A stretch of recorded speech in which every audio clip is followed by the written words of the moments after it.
Welcome to the Mindful CIO podcast. This season, we focus on building trust, culture, and capability for responsible AI adoption. Together, we will explore what it takes for CIOs and technology leaders to implement AI in a way that balances speed with governance, innovation with accountability, and performance with long-term value. If you are navigating the complexity of AI inside your organization, you are in the right place. Let's get started. Hello and welcome to the Mindful CIO podcast, building trust, culture, and capability for responsible AI adoption. So today we have Fernando Mourão. Fernando is head of responsible AI at SICK, where he transforms responsible AI principles into operational reality for enterprise scale deployments. With a decade of experience across AI, data science, and recommended systems, Fernando combines deep technical expertise with strategic governance leadership. His academic foundation is a PhD in computer science and executive education from MIT Sloan School of Management informs his pragmatic approach to bridging AI strategy, governance, and execution. Beyond SICK, Fernando serves on the Governance Institute of Australia's AI Governance Expert Advisory Panel, contributing to industry-wide best practices. His leadership has earned recognition as a finalist in the 2025 Australian Financial Review AI Awards for Ethics and Responsibility. As an AIGP certified professional with more than 50 publications that I highly encourage you to check out, Fernando is dedicated to advancing responsible AI from the frameworks to the front lines, championing governance that keeps pace with innovation while building trust and delivering business value. So a super warm welcome, Fernando. I'm very, very honored to have you as a guest speaker today. So thank you. Oh, thank you for this invite. My pleasure to be here, and will be definitely a nice talk with you. Okay, so thanks again for this kind introduction. Okay. You're very welcome. Very welcome. So, Fernando, I think your bio says a lot, but there is much more to Fernando. And it would be good to hear from you a little bit about your career journey and how did you arrive as the head of responsible AI working at SICK for the last 4 years today? Sure. I usually say that responsibly I chose me rather than I chose it. Um, Years ago, I started my journey on a technical. I have a technical background, and I started my journey studying computer science. I have a bachelor, master, and PhD in computer science. Always focused on developing and advancing the AI, right, from a really technical view, focus on recommender systems and search engines, information retrieval as a general. And after completing my PhD, I became a professor in Brazil. I started to continue. I like this part of researching, involving evolving technology and knowledge itself. And I stayed on this research and teaching function for a while. And then I decided to migrate to industry where they have the chance to join SICK almost 10 years ago. And then I started developing some of the systems serving many markets across APAC, right? And what happened is like organically, I started to get more interested in this new emerging area of ethical considerations, responsible view, and understanding and adopting a social technological perspective on technology, right? And at that moment, like almost 5 years ago now, SICK was one of the first organizations in Australia to invest on creating a dedicated team from responsible AI. And they had this very interesting role on head of actually at that time was principal leader on responsible AI. but I didn't apply at all because I didn't think that my profile was what they looking for. But then my manager at the time said, "Hey, I strongly advise you to apply because I really feel like you are the kind of person that we need to lead this journey and help us on understanding what does it mean practicing." So here I am now. Beautiful, beautiful story. Thanks for sharing. And as we were talking before we started recording today, by reading you have many very deep and comprehensive articles, published on Medium. And after reading your articles, I understand and understand why your leader could see in you, the potential to lead that space. So yeah, very remarkable, Fernando, because as you mentioned, it's SIC was a bit of a pioneer in that space of giving so much attention to responsible AI in early days, in terms of the mainstream, in other industries and other organizations in Australia, and having that role in place. So I don't think there are many heads of responsible AI that are doing their job for a handful of years like yourself. So I think that's is a big privilege. Yes, yes, definitely. I engage a lot with many industry leaders across Australia, and for sure, I feel like I never met another head of responsible AI, but for sure, there are many other people working with very same or similar responsibilities, but having slightly Mm, different role titles here, and it's really been a learning journey with connecting with these people and evolving on this new area, right? true.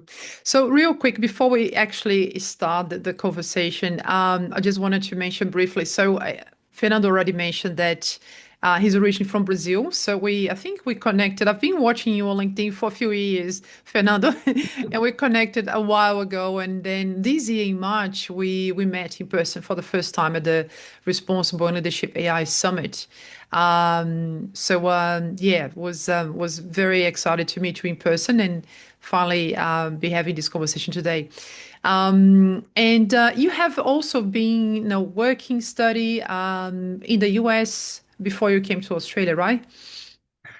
Yes, I actually did part of my master's and PhD in US, right? I lived there for in total almost 2 years. So socially, back to that social technical view of AI, I feel like I have this kind of perspective from Brazil, a developing country, investing in technology, a kind of view of technology a little bit in US and how it is invested in terms of academia and all of this priority for them. And then I moved here to Australia, so I have this kind of applied view here on how industry here in Australia see AI, and especially at this pivotal moment of AI transformation, right? That's basically transforming everything. Mhm. Yes. So you are officially the first Brazilian that I'm interviewing, and I'm very proud, very proud of you. I hope that doesn't sound condescending, but is genuine. So Fernando, I'd like to start looking before we explore trust, building trust, culture, and capability for responsible AI adoption, which is very much aligned with what you do actually at SIG today. I'd like to explore how guest speakers are actually using AI in a personal level. So, would you be comfortable to share, day to day, beyond SIG, what are the favorite tools? What are you using? What you are playing with and experimenting with, in a personal domain?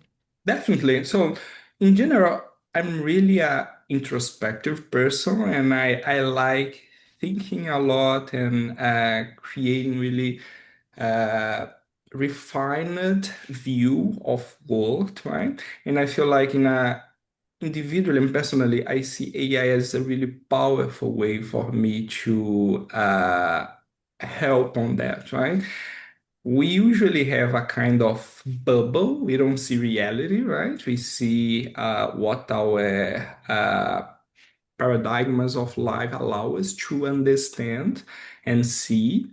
And there are many things that I like to say. There are things that we know There are things that we know. There are things that we know we don't know, and there are many things that we don't know, right? And to me personally, I feel AI is an amazing opportunity to exactly explore the things, the unknown unknowns, things that I didn't know that I don't know, right? And that's really relevant for me to evolve as Mm. professional, as a person, as a citizen.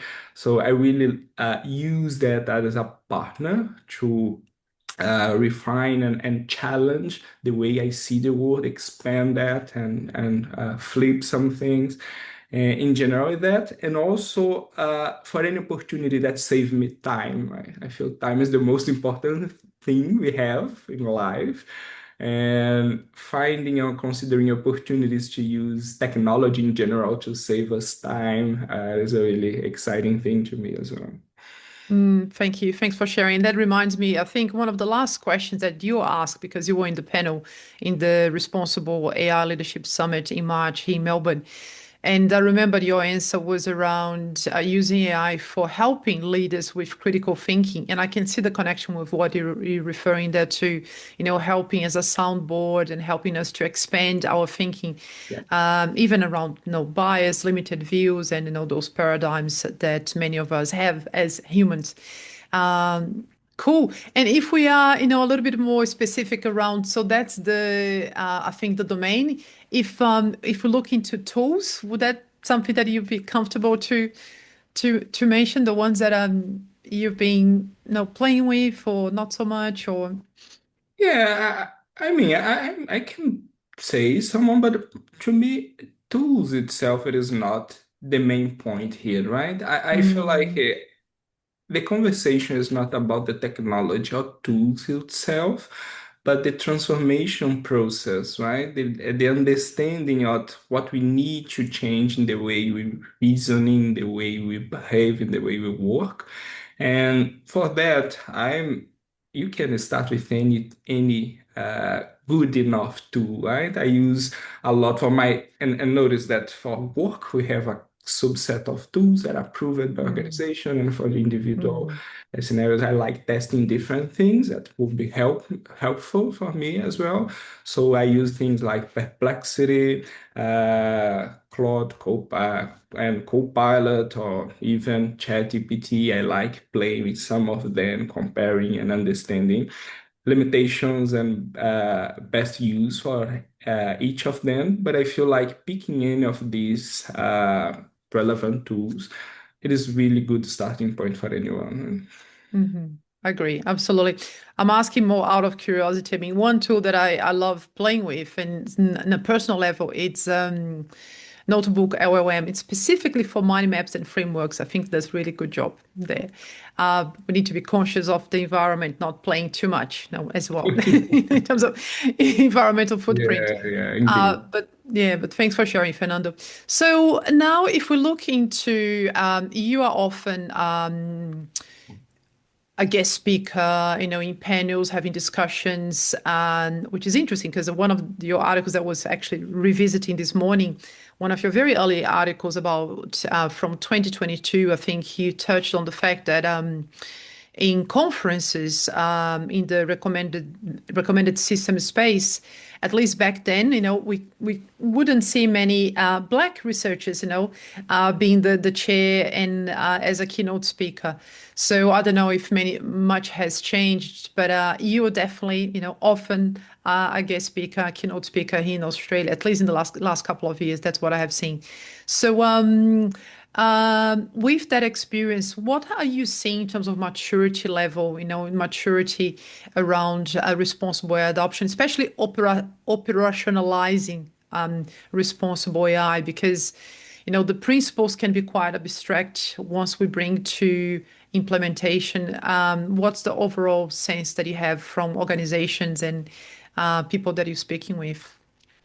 Yeah, on my view and shared by a few experts on this area, I do believe that we are converging on the conceptual level and framework, right?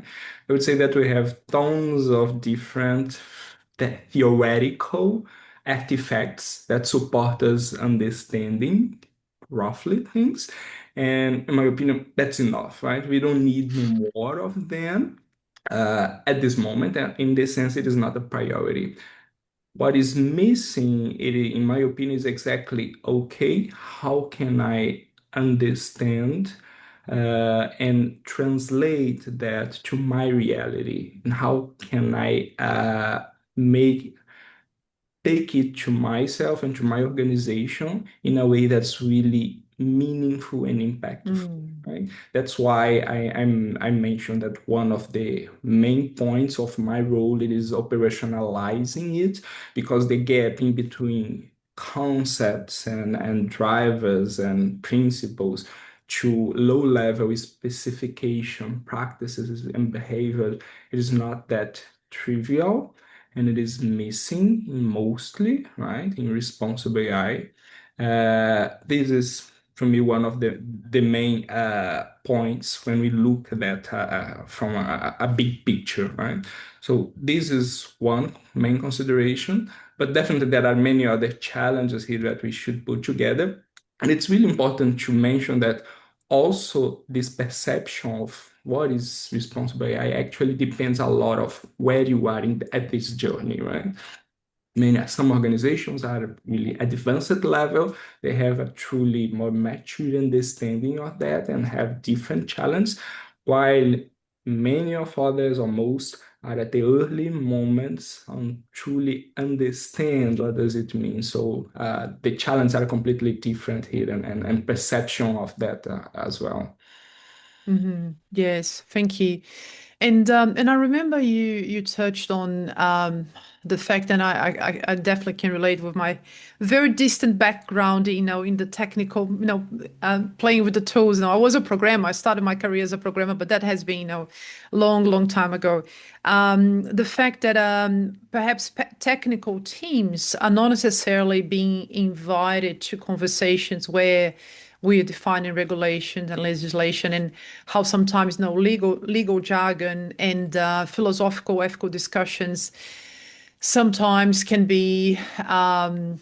marginalizing, excluding the very people that can help, assess, is this feasibly, is that technically feasible to implement? How can we actually make that abstract principle a reality?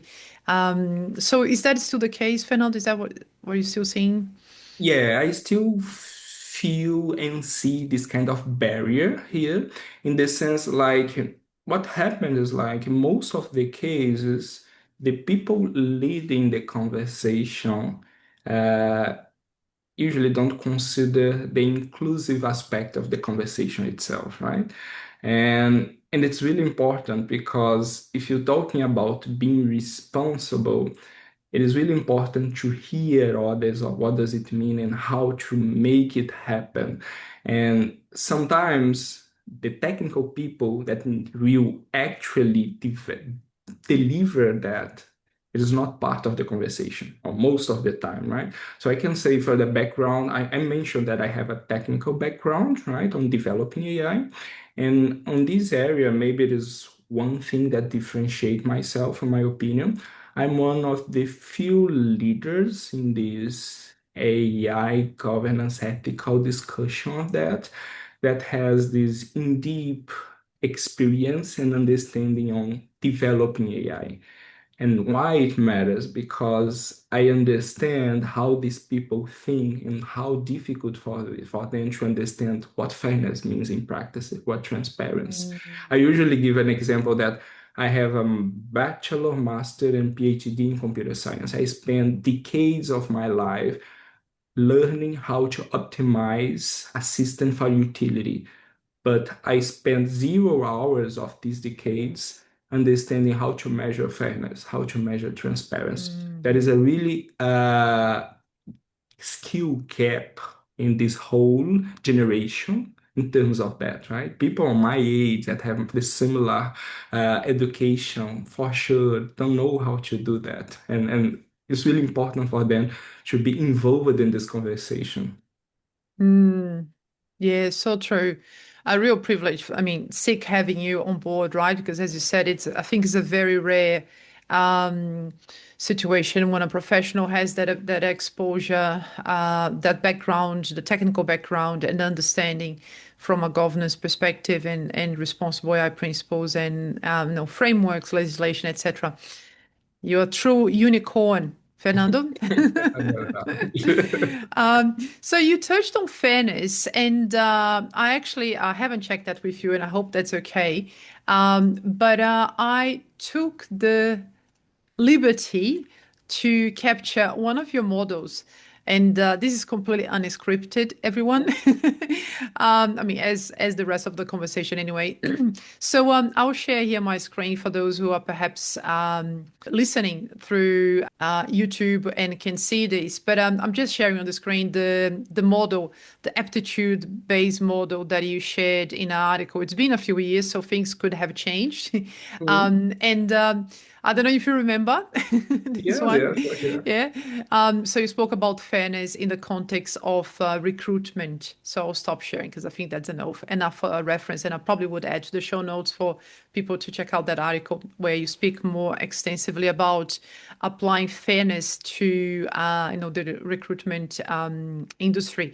So anything that you like to maybe to link or to talk about that model in terms of Yeah, I feel like at that first thing, right? This is, as I said, this is an emerging area and everything evolves so quickly. So some views or discussions or perspective that made sense a few years ago might not be quite the same now.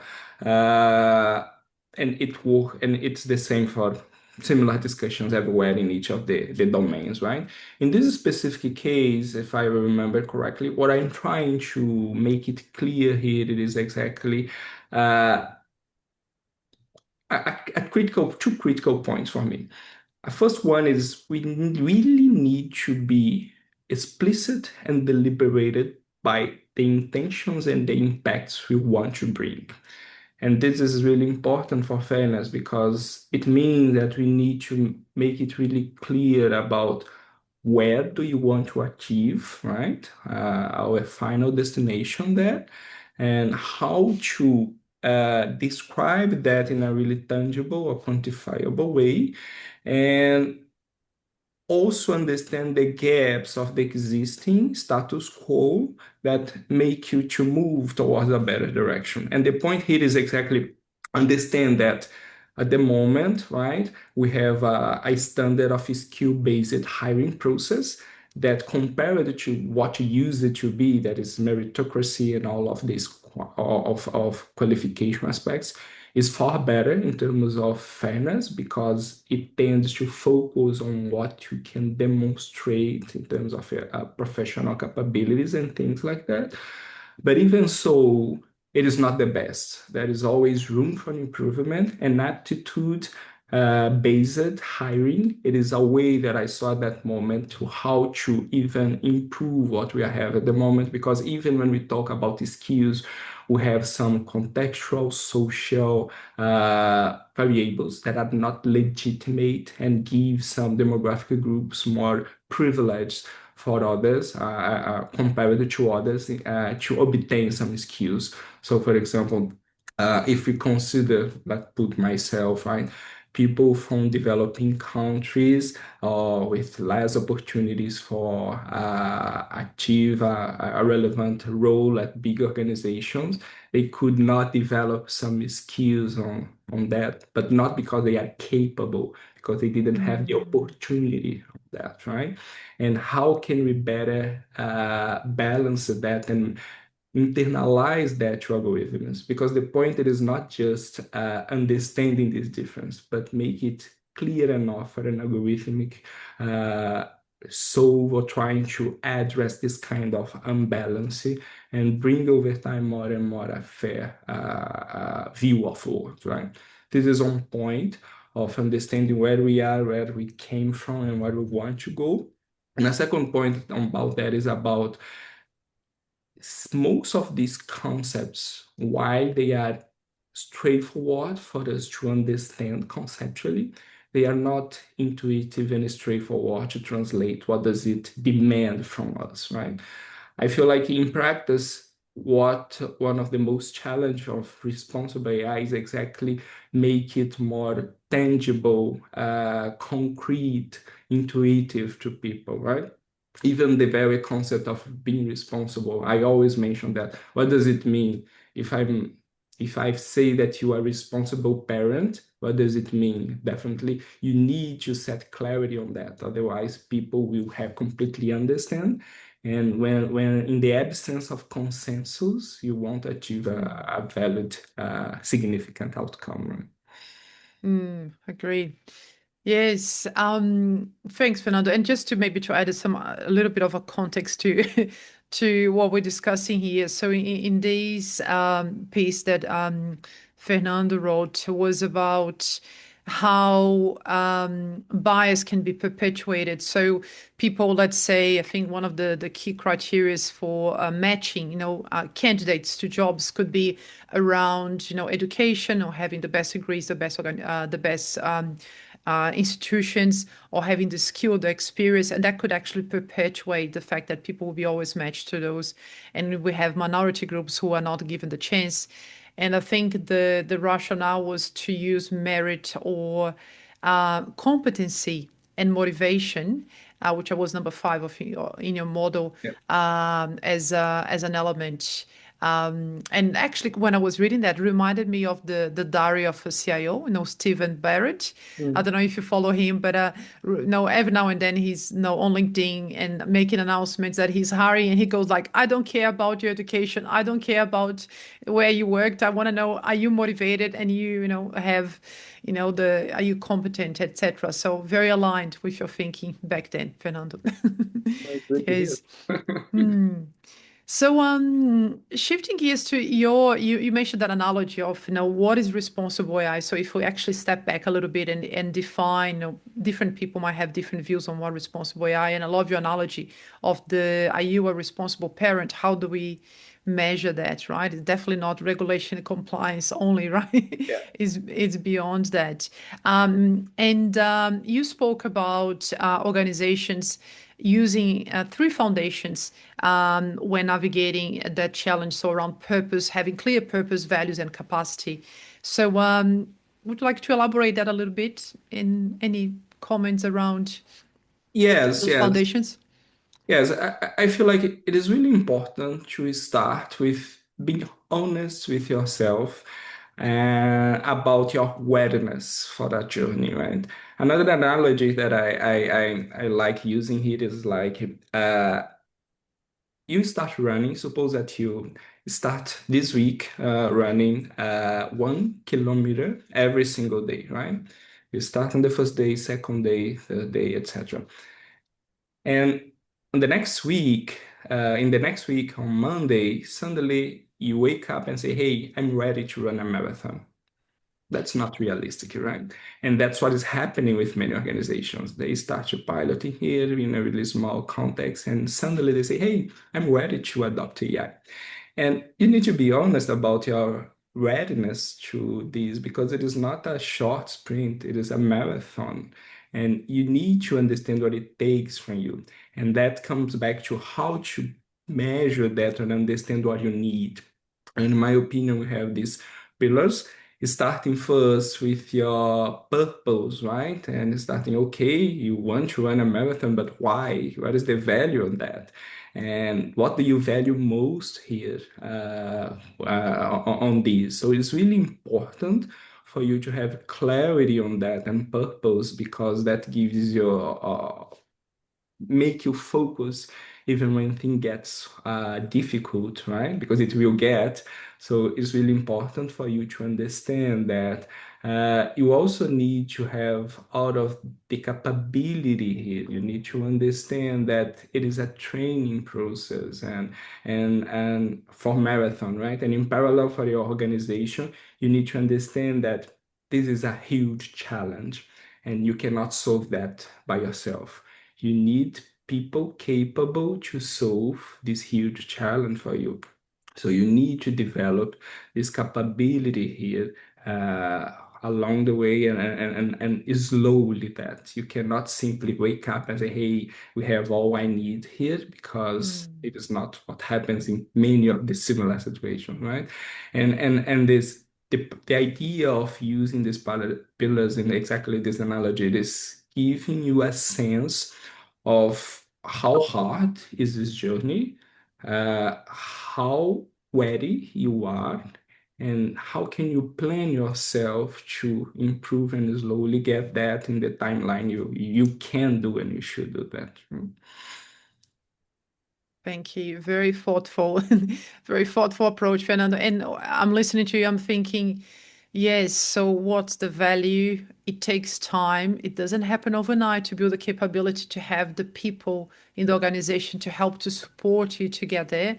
So we're not spinning wheels, right? And having that very clear purpose to decide what am I doing, what I'm not doing. No, because we need to make decisions on where not to invest energy Yeah, and time as well, yeah. and not go through And the shiny object syndrome. Hmm. yeah, and another thing that I like to mention here is like 92% of the time, this conversation leaders have, it is about technology, right? And responsible AI is not a technology problem. Nowadays, after working almost 5 years with that, I truly understand it is a people's problem. Because the challenge here again, it is not the tool itself, but how to uh, enable people and convince that in many of the case they need to change how they behave, right, to achieve a specific goal. That it is really this conversation, this capability to enable cross organization different practices and behaviors, and that's really really challenging, not easy. You cannot do that in a short term, right? Yes, and if we bring one level down in terms of less abstract and more practical for those who are listening and like craving for craving for some practical tips. You spoke about behaviors, and I'm thinking change management. That's such an important component, right? The human element in digital transformation, AI transformation, etc. So if you think of what are the mindsets, the behaviors that can help, and the mindsets or behaviors that can hinder adoption of responsible AI. What comes to mind, if anything, if we had to pick up a couple of mindsets or behaviors that can help or hinder? Yeah. Notice again, this is this conversation. It is always should be always driven or target different audience and stakeholders, right? Because for each of them, we have different expectations and needs on that, right? And in this case, let's talk about leaders here. What kind of behaviors in practice they could start having here, right? Um, Again, let's assume that you are starting this journey, because the behaviors are actually might be different at different year.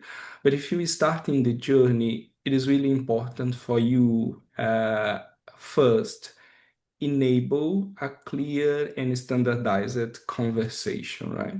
What is happening is really basic thing here when talking about AI. People are mostly concerned about AI risks. And when you start talking about at the board level, they use a specific set of vocabulary. But then you go to a management level, they use a completely different vocabulary and terminology for the very same concern. And then you go to your operations team, it's exactly the same. They use a very completely different set of terminologies for similar concerns. What is happening here is like, hey, you're not talking the same language.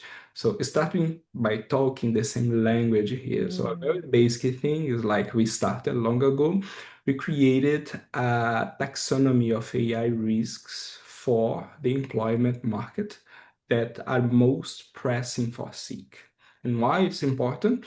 Nowadays, so far, we have mapped over 1,500 different AI risks, right? I'm pretty sure that most of them are not relevant at all for your specific business context. Doesn't matter what is it. And you need to be really narrow about what is exactly matter and how to articulate that and start talking in a really plain and easy way, right? And a second aspect, it is like investing in people on this, because notice responsible AI, it is an investment, right? From a business perspective. And I like to say that there is no responsible AI in an irresponsible business.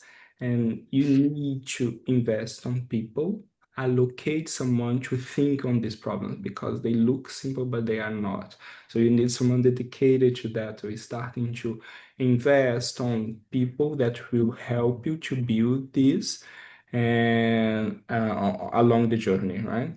And also, maybe a third point, it is about a culture. This is starts with a culture transformation. And the journey that we follow is like, it is really important to start creating the part that I use, creating awareness about what and why being responsible, because people are not aware of the risks and opportunities of AI.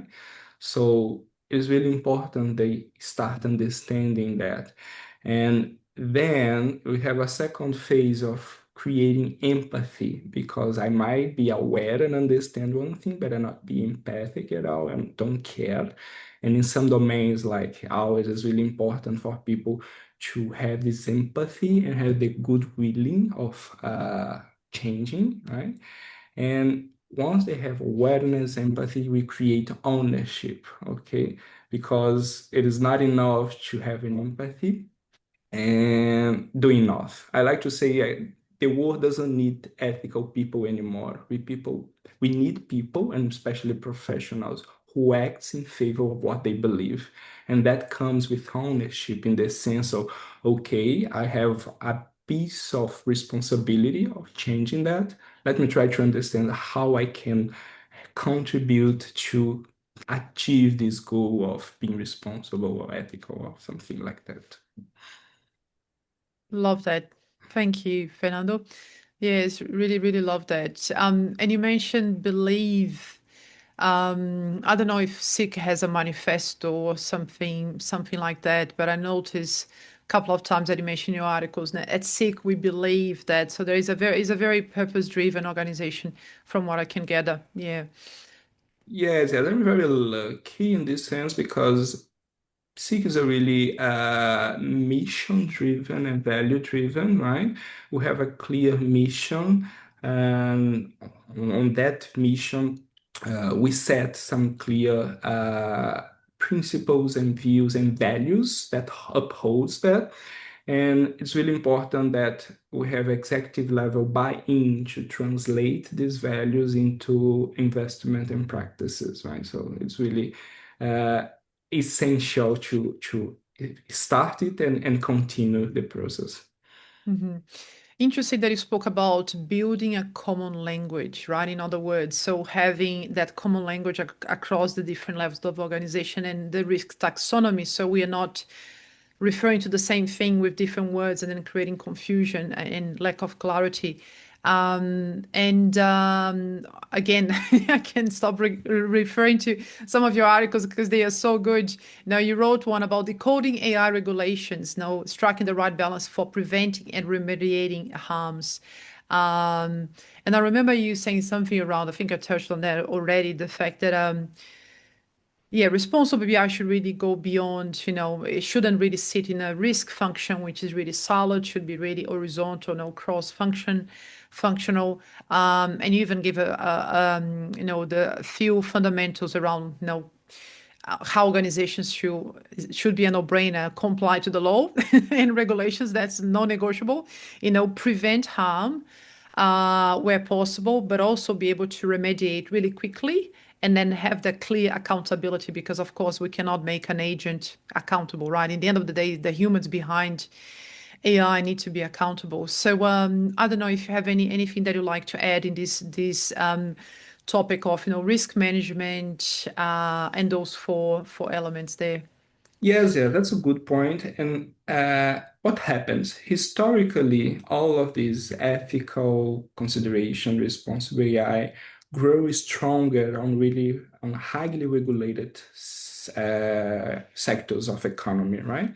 And for that reason, mostly when we're talking about that in many of the organizations, we link responsible directly and solely to risk management, right? This is a natural and reasonable starting, but nowadays we should go beyond this limited perspective because being responsible, and back to my example of responsible parent, it doesn't limit to being compliant with law, right? If you are compliant to law, doesn't mean that you are a good parent at all. It requires far more things.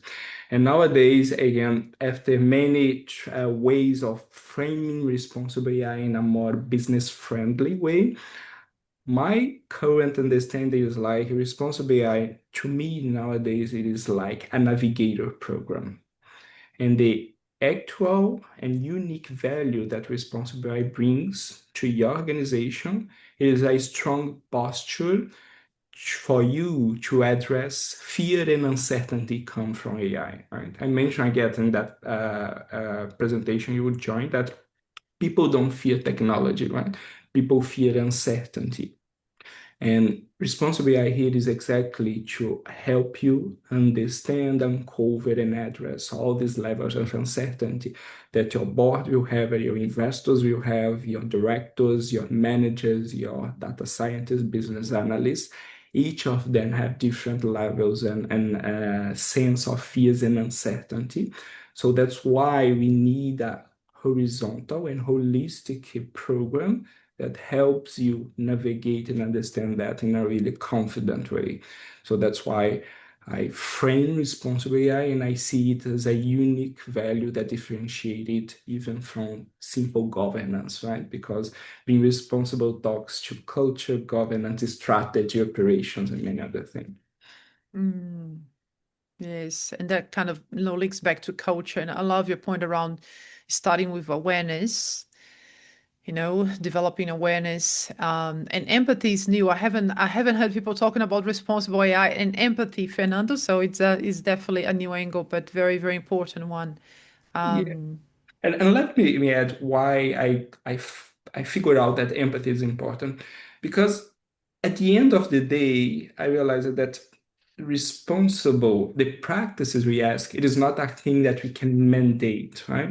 In the sense that I might enforce an employee to, hey, you should not discriminate against women by doing this. But the most effective change will happen when that really resonates with them, right? mhm, When they feel that. If you say, hey, would you like that your daughter or cousin or aunt or sister would have a lower chance of get hired that your brother and your parent, your father, or thing like that? When you mm, bring that to the individual and create that, people transition from a resistance because uh, I'm asking you to change your behavior. So you naturally become resistant to be more receptive for that. So empathy is really important to move people from the protective and resistance posture to a more receptive and proactive one. agree. Very clever and effective approach. Helping people move from the heads to the hearts, because nobody likes to be told what to do, and just following rules can be very dry. But once you make the personal connection, as you said, I think it makes it easier for people to put themselves in other people's shoes, which is what empathy is all about. Yes. So on that, there are a couple of things. I mean, so many tangents we could go, and I'm conscious of time. But I remember somewhere, and kind of links to empathy, I read you talking about the fact that AI could actually help us to uplift ethical standards. And I wonder if that links to that your very first point in our conversation today around seeing, seeing what's unknown, the blind spots in our thinking, in our perspectives. I don't know if that's the rationale behind that statement, Fernando. Yes, yes. And again, AI is an amazing technology with huge potential for good and for bad, right? The most important thing here, again, I always say is being clear, deliberate on what you want, what you can, and what you should do with AI. And if it made in the right way, it can actually help us to solve existing frictions, problems, and blind spot, right? So a really pragmatic example here. Let's get my domain of hiring and online employment, right? A, a really high transparency on AI or AI transparency here would be truly educational and helpful for hirers that unconsciously have some biased or discriminatory patterns or behavior, right? Sometimes, unfortunately, the real world, we have bias or unlegitimate bias here, I mean, in many different ways. And most of the time, we are unconscious of that. Mm, AI could be used to help you further understand when you're doing that. So, for any reason, suppose that in the past, you end up choosing a subset of 20 candidates, and you didn't realize that all of them are white Caucasian men. And AI would be used to, hey, what's your intention to do that? Comes to your attention. This is a really pragmatic way to use technology to make the market or people to further understand their own limitations, right? But of course, depends a lot of how we lead this movement and how you actually deliver the value it brings. mm, agree. Yes, because often I mean, we have unconscious and also conscious bias, and many of the harms can be really coming from unintended consequences, right? So, yeah. Yeah. Actually, this is a kind of misconcept from the area because when we're talking about consequences here, 100% of them, or almost all, are unconscious or unintended. I'm not assuming that a legitimate business in Australia would Mm, intentionally be racist, sexist, or create any kind of harms. I doubt, right? I'm talking about a legitimate business here. I don't think people are like that. 100% of time that happens because they simply don't know.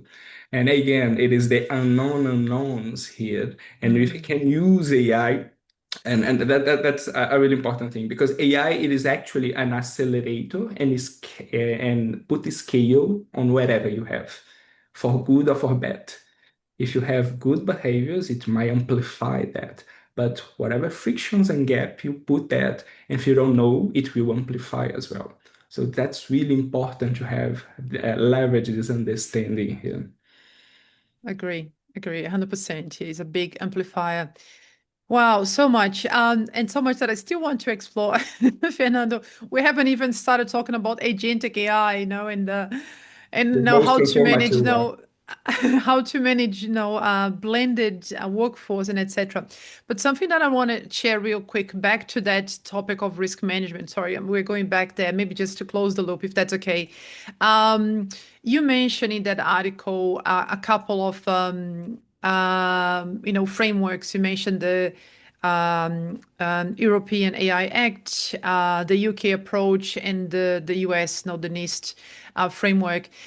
This is one thing, as you can tell, I told you, Notebook LLM. I played with Notebook LLM, I mean, last year, I think, and I put this together. It's far from being comprehensive, but it's just a little bit of a visual. So when it comes to frameworks, now we have ISO. I mean, it's been a while, right? They've been around already. But when it comes to, and I asked this very question when we met, in March as well. I'm a bit of a framework junkie, I guess. And I know that they are not perfect, but they are, a good reference. When it comes to frameworks, what are you seeing? Not necessarily at SICK, but if you're open to talk about that, would be great as well. But what are you seeing, especially with your involvement with the Governance Institute of Australia? What are you seeing organizations applying the most, the least, and the rationale? If something that you could share around that, that would be useful.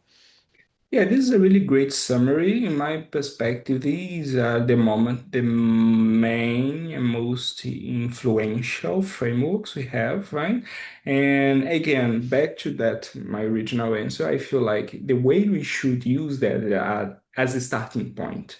I don't believe a framework, it is a silver bullet for all the cases and won't be the perfect solution for you. You need to start and understand their foundations, their drivers, and understand how to customize or instantiate this framework to your reality and needs and capability. Again, consider your real readiness to even create the appropriate governance on that.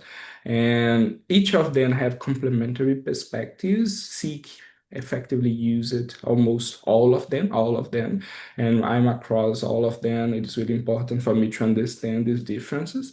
I personally like a lot of starting from the Australia ethical framework, right? For you to understand here locally, what does it mean? NEIST, it's one of the first, more comprehensive, brings a really pragmatical view on that. And Singapore is a really one of most practical for organizations because it really provides a full set of artifacts to assist you developing a new framework. Cool. Thank you. Um, one topic that I usually like to explore is these tug of war between, often most organizations will have the business going speed. We need to deliver. We need to move. Everyone else is doing. There's the formal, right? We need to implement AI. There's that pressure from the board or from competitors, the fear of missing out, etc. And then we have governance teams, people working the responsible AI space, trying to slow down to speed up, right? And you already used the analogy of the marathon, it's not a sprint, it's a marathon. You need the foundation, you need to build the capability. It doesn't happen overnight. To do properly, you need to have clarity on purpose, etc. Is there anything that you like to add? I think we already exhausted the topic, but anything that comes to mind around this tension between the business wanting to deliver real quickly because of a number of reasons, advantage, competitive advantage, etc., versus people working the governance risk management space going, we need to slow down, we need to look at legislation, regulation, and other factors. I feel the challenge now in the call, especially for governance teams, is actually bridge this, fill this gap and understand that effective governance now should be more than ever, and let's link to agentic AI that you mentioned, should be adaptive, integrated, and real time, right? It means that it will, in practice, should accelerate the process. And the most effective way that I see that a robust and well-built governance would accelerate the process would be create a testing capability, a simulation capability here. A couple of days ago, I was reflecting that on this really interesting question. Suppose that your organization decided to create your very first AI agents. What should be the first generations of AI agents you should be investing in building?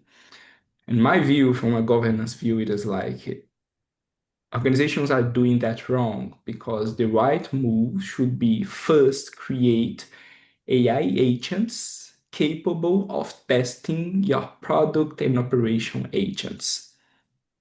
Because if you don't have this capability when you deliver your first product agents, you have no means, effective means to test them. So your first agent should actually give you the capability to move quickly on that. You Mm. investing on that way, it saves a lot of time. It is completely reusable. You're not losing money and save a lot of time on testing and giving confidence and minimum observability on what you're delivering before going to product and impacting market. Make sense? Wow, love it. Love it. I have heard and seen organizations investing in using AI for governance, but more around risk assessments, and that. So using AI to help with governance processes, but using agents for testing agents, that's yeah, that's new, and I can see how that could be very beneficial. Yeah. And actually, one of the priority for us is exactly an internal initiative that I call AI for responsible AI. And the goal of using AI to make responsible AI, to scale responsible AI and make it as a self-service, right? Because the true challenge of responsible AI is, and to make it effective, it is making responsible the logical and easier path of delivery. Because if that happens, no one will try another path, right? Mhm. AI is the way for that. So AI is changing everything, especially the way we develop itself and responsible AI. Amazing. And my reaction, Fernando, was that in the very last episode, I had this conversation with the previous guest, and we were talking about agentic AI. And I made use of this term actually, not very accurate, but I mentioned the fact that maybe humans, with proliferation of agents, humans could become a bottleneck. And what I was trying to convey, probably not very accurately, is the cognitive load that we could have on humans if humans are having to supervise agents, given that the output, we could have agents working 24/7, right? No, we can have an army of agents working, 24/7, and having humans to, the humans in the loop or humans above the loop to supervise those outputs could be very taxing from a cognitive perspective. So when you mention now using agents to test agents or supervise agents, I don't know if that will be also something that you see as feasible. Yeah, sounds very promising, and yeah, I like that idea. Actually, I was thinking more deeply about specifically this point early this week. And a point here is, on my view, it is agentic AI is collapsing many different perceptions we have on AI, right? A very fundamental principle organizations and the entire community needs to reflect is a very concept of human in the loop. Because let's be pragmatic and honest here. The financial value of agentic AI, it is putting humans outside of the loop. We gain financial value exactly because we can put out there and optimize some trivial, repetitive, and low cognitive tasks, right? But it doesn't mean that we should remove humans from the process. Humans will take a new role that I'm calling human in command here. And accountability changes completely in this case. And we need to reflect what does it mean in practice, right? In terms of all of these changes and what takes from us to understand how exactly we should deliver that in a really responsible and safer way. So this is a really exciting topic that people are discussing a lot and brings a lot of challenges and new perspective that we should be think more deeply. Yes, thank you. Yes, thanks for speaking openly about that. And maybe that's the right terminology, right? The humans in command, not in the loop, not above the Yeah. loop, but in command. And back to your point about bottleneck, I totally understood what you said. The way I would like to try to articulate that is like what is happening, it is, in my view, again, it is not that humans will be completely out of the loop. And it is really important to be a difference between formal accountability and substantive accountability. As a human, I I need to understand that now, for good or for bad, I don't know, AI actually might make decisions better than me. But for a few of them, and in this case, I don't have a substantive capability to oversee that. because I'm not able to make any change at all. But for few cases, I have a substantive power to understand and make a reasonable, a meaningful change on the outcomes.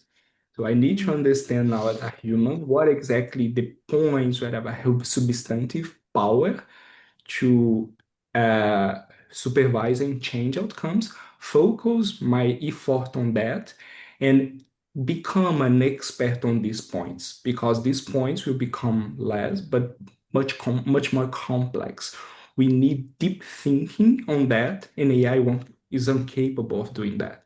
AI, agentic AI, is meant to replace the shallow thinking. Humans will take over of the deep thinking that comes on points where they have substantive power of changing outcomes.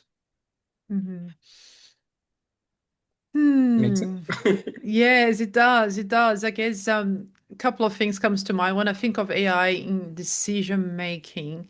The old idea, let's call the old idea of humans in the loop. For me, is like the human checking those exceptions and auditing or whatever that those roles of humans would be when they are in the loop.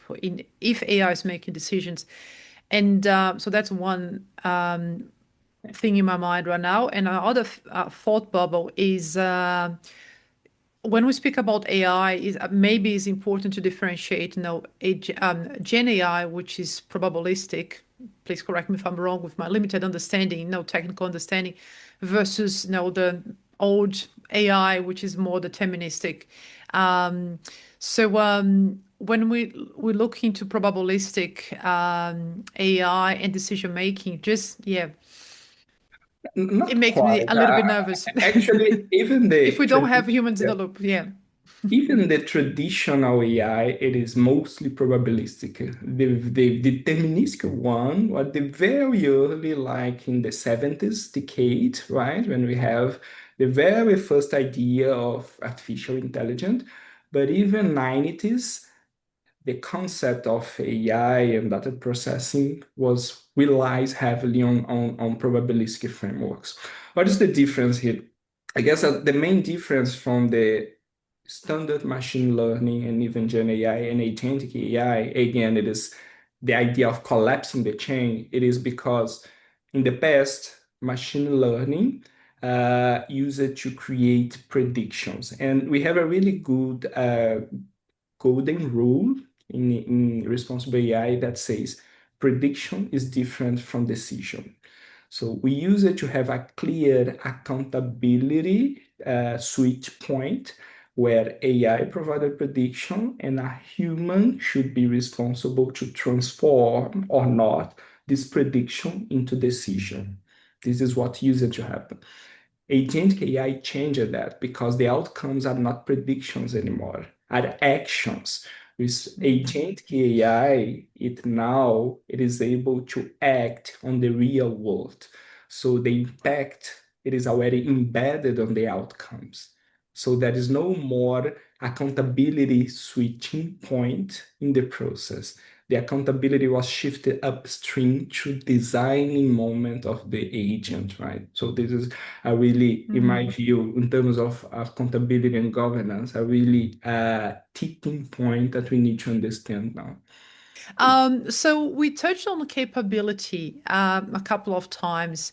So if we could perhaps share some, tangible, practical tips or experience that you've seen working in organizations to build that AI literacy. What methods have you seen working? Some organizations will invest in communities of practice, peer learning, on demand, accreditations and leaders are leading by example.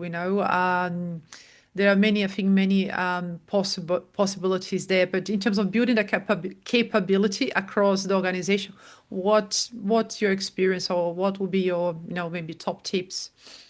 Yeah, an internal initiative we had that is like delivering a role-driven training program. Different. It is really important to understand that different roles at the organization have different needs in terms of skills required. So you need to create a program, an effective program that focus on that, right?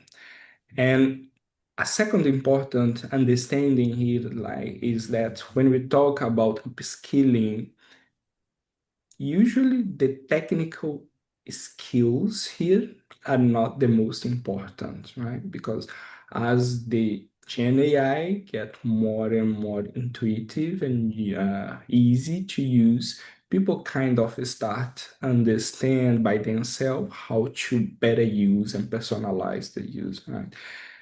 An effective training needs to go beyond that and make people to understand the new responsibilities and requirements they have. So back to the agent AI, I really do see that as a delegation action, not a technology adoption. And because when you have a couple of agents working for you, you need to have a management skill on that. And many technical people don't have. They don't have this view that we're managing a digital workforce.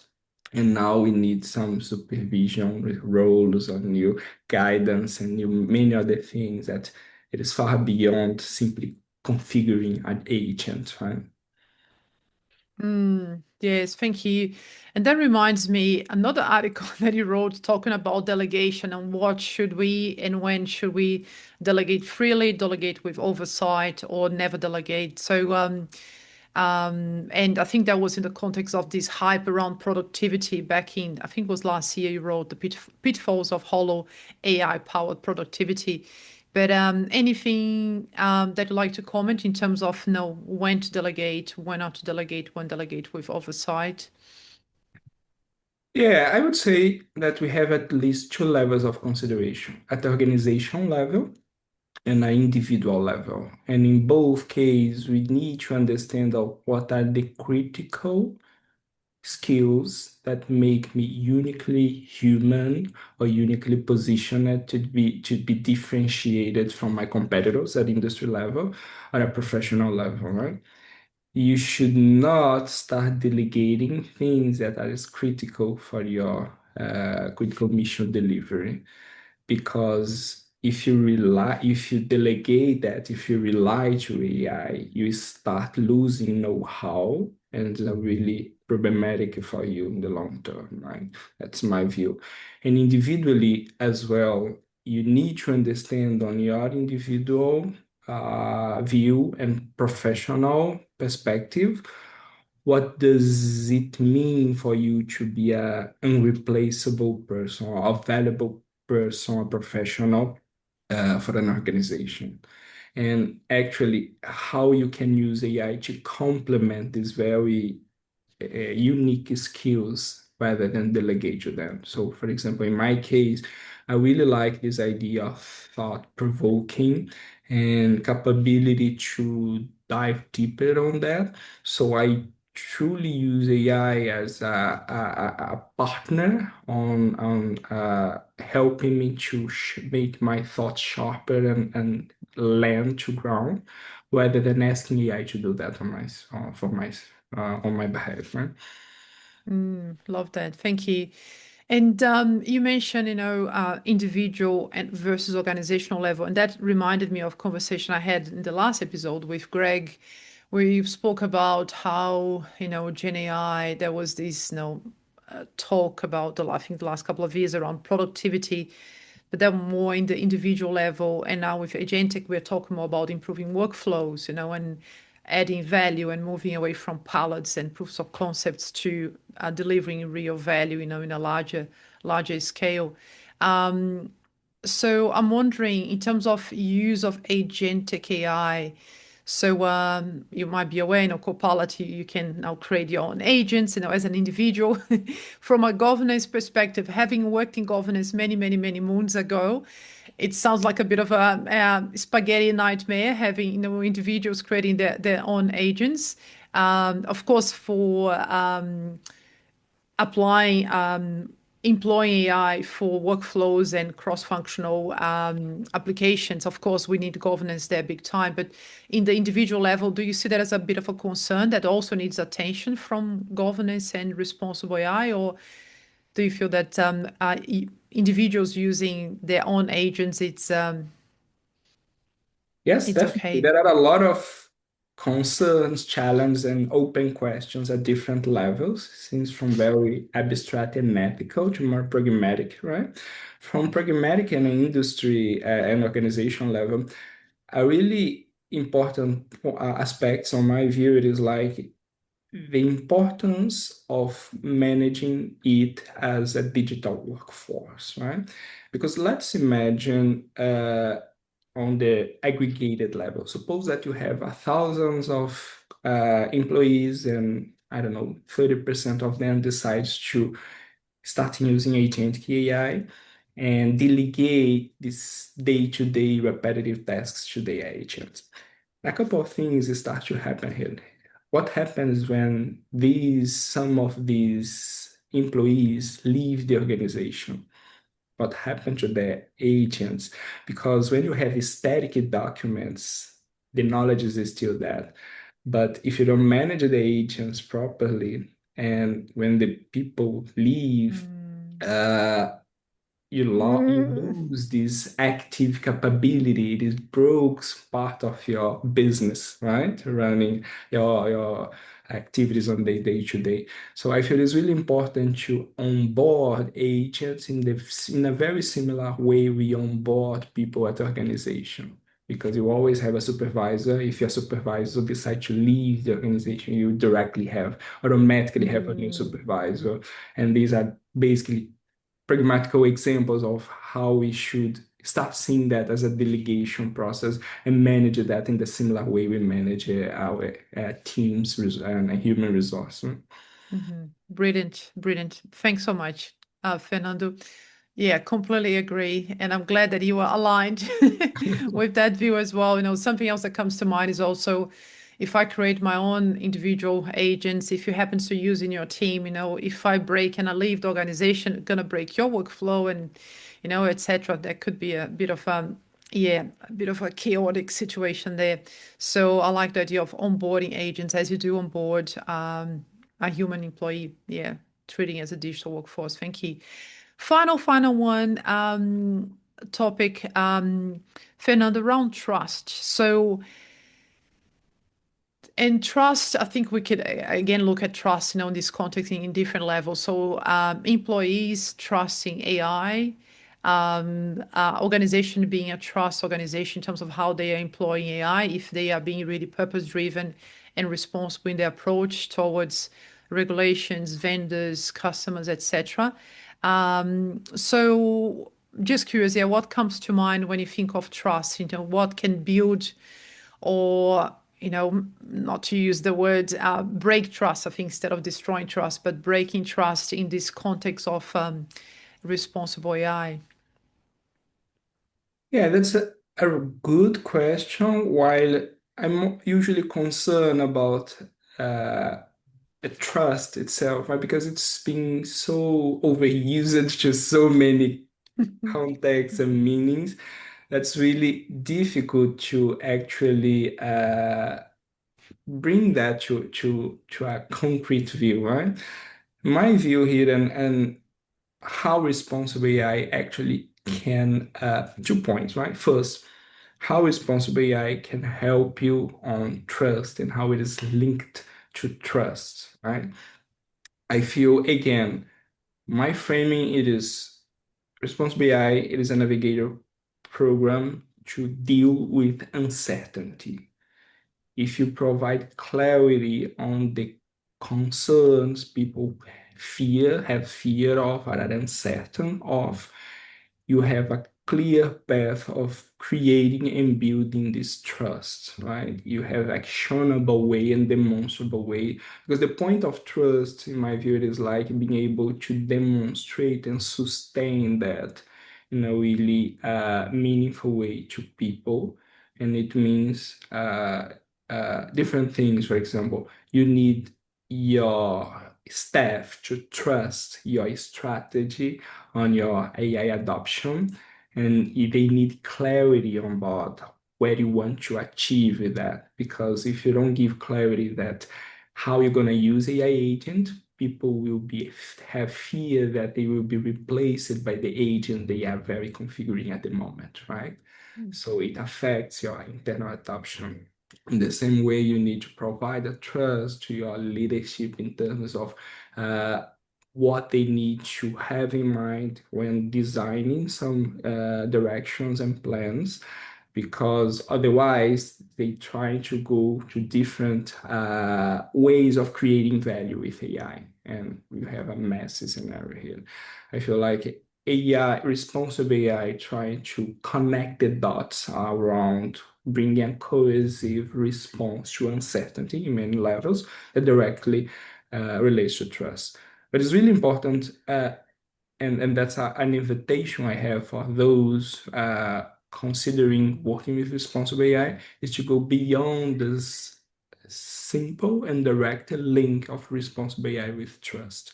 One of the main things that I try to do when engaging with business people is exactly make them to understand that responsible AI also links to tangible values like revenue growth and cost optimization, right? A really pragmatic example, it is like when you create a discriminatory solution, like a sexist solution in a market like ours, beyond the ethical considerations, you delivering a suboptimal solution to half of your market. That definitely brings a huge financial impact for you. So it is really important for you to understand the many ways all of these things are connected, so that you have more reasons to invest on that and measure the benefit it will bring to your organization. Fantastic.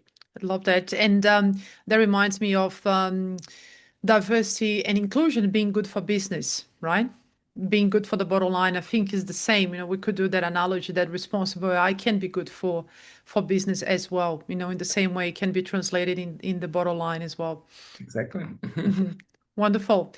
So shall we end on that note, Fernando? I like to close. Of course, I will.